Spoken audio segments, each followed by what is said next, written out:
Sir मेरा एक प्रश्न था कि ऐसा क्यों होता है कि कुछ लोग कम एफर्ट करने के बावजूद बहुत हाई इनकम लेवल तक पहुंच जाते हैं, जबकि कुछ लोग बहुत ज्यादा हार्ड वर्क करते हैं लेकिन उसके बाद भी उतनी ज्यादा इनकम जनरेट नहीं कर पाते। तो इसके पीछे एस्ट्रोलॉजिकल क्या कारण हो सकता है?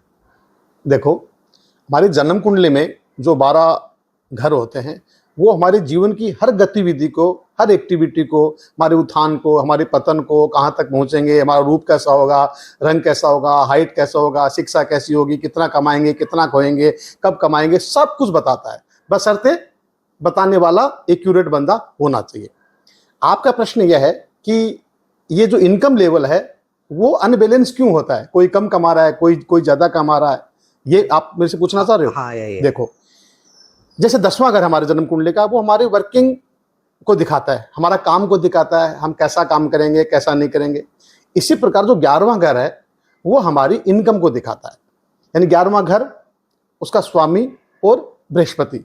अब 11वां घर में जो राशि है वो सब लोगों की अलग अलग हो सकती है, तो उसका स्वामी भी अलग हो सकता है, लेकिन बृहस्पति सबका एक जैसा रहेगा।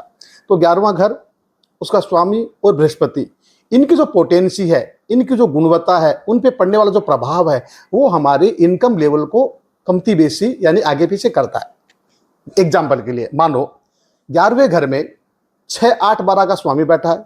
6, 8, 12 में क्यों बोलता हूं कि इसका जो स्वामी है वो अशुभ रिजल्ट देते हैं, जहां पर भी वो बैठ जाते हैं उस भाव को स्टक कर देते हैं, इसलिए मैं 6, 8, 12 का नाम ले रहा हूं। तो 6, 8, 12 का स्वामी यदि 12वें घर में बैठ जाए, माफ कीजिए 11वें घर में बैठ गया, तो क्या होगा? अब हमारी इनकम स्टक हो जाएगी, रुक जाएगी। इसी प्रकार जो 11वां घर का जो लॉर्ड है वो 6, 8, 12 में बैठ जाए तो भी हमारी इनकम है वो डिस्टर्ब हो जाएगी। ठीक है। इसी प्रकार जो हमारा बृहस्पति ग्रह है, जो कि हमारे सुख को दिखाता है, सुख यानी सब प्रकार का सुख, तो धन का भी एक बहुत बड़ा सुख होता है। तो यदि मेरा जो बृहस्पति है जन्म कुंडली में वो कहीं अस्त हो जाए, पाप पीड़ित हो जाए या 6, 8, 12 में चले जाए, तो भी मेरी इनकम डिस्टर्ब हो जाएगी। इसके साथ में है ना, एक में चीज और जोड़ देता हूं, आपके घर का जो पश्चिम दिशा है, वेस्ट डायरेक्शन, वो आपका फुलफिलमेंट दिखाती है। यानी कि यदि आप 100 रुपये का काम कर रहे हो और यदि आपको 100 रुपये नहीं मिल रहे हैं, तो समझ जाओ कि आपकी जन्म कुंडली में 11वां घर, उसका लॉर्ड और बृहस्पति, वो तो पीड़ित है ही है, साथ में आपकी पश्चिम दिशा जो कि प्राप्तियों की दिशा है, वो भी कहीं न कहीं आपको डिस्टर्ब मिलेगी। तो एस्ट्रोलॉजिकल कारण इसका यह है कि इसका 11वां घर, बृहस्पति और 11वां का लॉर्ड, ये आपको पीड़ित मिलेंगे। वास्तु का रीजन यहां मिलेगा कि पश्चिम दिशा आपको पीड़ित मिलेगी, ये इसका कारण है। अच्छा सर, पर कुछ सिनेरियोज में हम ये भी देखते हैं कि पैसे अच्छे आ रहे थे, कैश फ्लो अच्छा चल रहा था, लेकिन बीच में सडनली पैसे आने बंद हो गए, तो इसके पीछे का क्या कारण हो सकता है? देखो, सडनली जैसा एस्ट्रोलॉजी में या वास्तु में कुछ होता नहीं है। आपका ऐसा केस फ्लो चल रहा था, ऐसे पैसे आ रहे थे, अचानक से आपके डिस्टर्ब हो गए। इसके पीछे एक तो यह कारण हो सकता है कि आपने अपना जो पश्चिम दिशा है उसमें कुछ गलत किया होगा। गलत किया मतलब कि हमने वहाँ पे गलत कलर करा दिया होगा, जो एंटी कलर में बोला, ग्रीन या रेड, इससे भी पश्चिम दिशा प्राप्तियां मर जाती है ना। या फिर आपने वहाँ पे कोई कबाड़ बना दिया, कोई निर्माण कर दिया, यानी कि या तो आपने पश्चिम दिशा में कुछ गलत किया है, या फिर एस्ट्रोलॉजी की बात करूं तो हमारे जन्म कुंडली में जो 11वां घर, जो कि मैं इनकम की बात कर रहा था, उसको प्रभावित करने वाले ग्रह, जैसे मान के चलो कि शनि आपका 5वें घर में बैठा है, तो अब जब उसकी दशाएं आएगी तो 11वें घर को देखेगा, है ना। तो ऐसी स्थिति में क्या होगा, जब 11वें घर पे, 11वें के लॉर्ड पे जो पाप प्रभाव देने वालों ग्रहों की जब दशाएं शुरू होगी ना, तब क्या होगा, चलता चलता काम यानी चलती हुई इनकम मेरी डिस्टर्ब हो जाएगी। सर हम अब कारण तो समझ गए, तो अगर किसी इन कारणों के कारण वो पीड़ित हो, तो इसको सुधारने के लिए वह क्या कर सकते हैं? इसका सॉल्यूशंस क्या है? सॉल्यूशन पूछ रहे हो। देखो, मैं एस्ट्रोलॉजिकल बात करूं तो आप ये देखो 11वें घर में कौन सी राशि बैठी है, उस राशि कोई न कोई राशि होती है, उसमें मेष से लेकर के मीन तक कोई राशि होगी। उस राशि का कोई स्वामी होगा और साथ में बृहस्पति। तो उपाय की श्रेणी में, उपाय की कड़ी में आप क्या करो, सर्वप्रथम आप एकादशेश यानी एकादश के स्वामी को पकड़ो।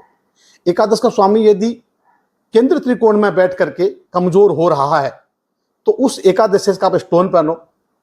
ठीक है। इसी प्रकार यदि 6, 8, 12 का लॉर्ड एकादश में बैठा है तो उस वो पर्टिकुलर कोई ग्रह होगा, यानी सूर्य से लेकर राहु केतु तक कोई न कोई ग्रह होगा। तो 6, 8, 12 का लॉर्ड यदि एकादश भाव में बैठा है तो उसका आप मंत्र जाप करो, उसका आप दान करो, बहुत अच्छे रिजल्ट मिलेंगे आपको। इसी प्रकार जो बृहस्पति है वो यदि 6, 8, 12 में बैठ करके कमजोर हो रहा है, ऐसी स्थिति में आपको स्टोन नहीं पहनना है। स्टोन पहनोगे तो और ज्यादा बुरी हालत हो जाएगी आपकी। ऐसी स्थिति में क्या करो, उस मंत्र का दान करो, माफ कीजिए, आप जो ग्रह का दान करो और उस ग्रह का पर्टिकुलर मंत्र के आप जाप करो। ठीक है। इसी प्रकार यदि वो बृहस्पति केंद्र त्रिकोण में बैठ करके के पाप पीड़ित हो रहा है, कमजोर हो रहा है, तो आप पुखराज या टोपाज पहनो, बहुत अच्छे रिजल्ट आपको मिलेंगे। साथ ही साथ में आप क्या करो, आपको और अच्छे रिजल्ट लेने तो अपने घर में देखो पश्चिम दिशा में क्या है। पश्चिम दिशा प्राप्तियों की दिशा है। यदि पश्चिम दिशा में कोई दोष है, दोष का मतलब वहां पे यदि किचन है तो हटा सको तो हटा दो, वरना गैस बर्नर के नीचे एक येलो रंग का पत्थर लगा दो। यदि वहां पे टॉयलेट है, हटा सके तो हटा दो, नहीं हटा पा रहे हो तो टॉयलेट के चारों तरफ या तो आप आयरन की पत्ती डाल दो या फिर आप व्हाइट रंग की 2.5 या 3 इंची की चारों तरफ पट्टी लगा दो। ठीक है ना। यदि वहां पे एंटी कलर है, एंटी कलर वेस्ट के क्या होते हैं, ग्रीन एंड रेड। यदि वहां पे हरा रंग है, लाल रंग है, तो वो उसका कोई उपाय नहीं है, वो आपको हटाना पड़ेगा।